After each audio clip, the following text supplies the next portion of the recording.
देखो, धर्म अधर्म, शुभ कर्म अशुभ कर्म, ये सब कर्म होते हैं।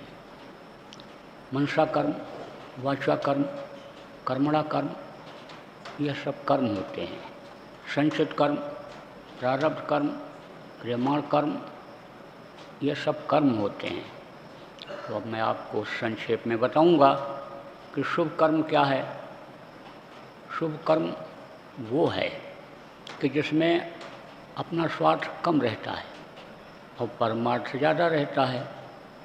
आप ये समझो कि कोई भी शुभ काम आदमी करता है, जैसे सत्संग करवाता है, जैसे कथा भागवत करवाता है, प्रवचन करवाता है, तो उसको सुनता है और लोगों को भी बुला के सुनाता है, तो उससे उसका भी फायदा होता है और लोगों को भी फायदा दिलाता है।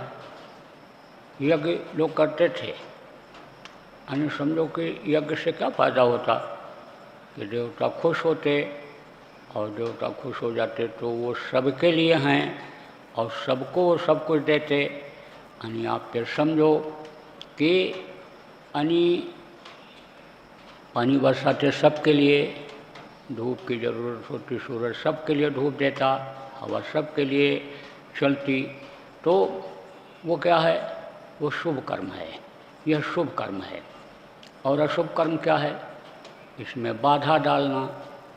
जैसे आप देखो, ऋषि मुनि त्रेता में यज्ञ करते थे लोगों के हित के लिए, लेकिन मांस के टुकड़ों को काट काट करके अन्य राक्षस क्या करते थे, उसको अशुभ कर देते थे, अपवित्र कर देते थे। आप ये समझो कि जब घी जलता है, जो मेवा जब जलता है, अग्नि में डाला जाता है, अग्नि उसको ग्रहण करती हैं और उससे जो धुआं निकलता है उसको देवता खाते हैं। अब उसमें अगर मांस डाल दिया गया और मांस की बदबू आई तो देवता उसको खाएंगे? कभी नहीं। तो वो क्या करते थे, अशुभ कर देते थे। आप ये समझो, इसीलिए तो अन्य समझो कि दुष्टों के संहार के लिए राम भगवान को आना पड़ा, कौशल्या के गोद में जन्म लेना पड़ा।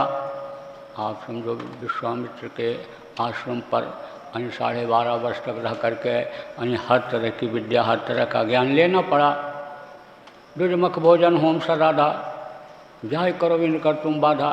तब फिक्र हुई, गाढ़ तने मन चिंता व्यापी, और हर बिन मरे न निश्चर पापी।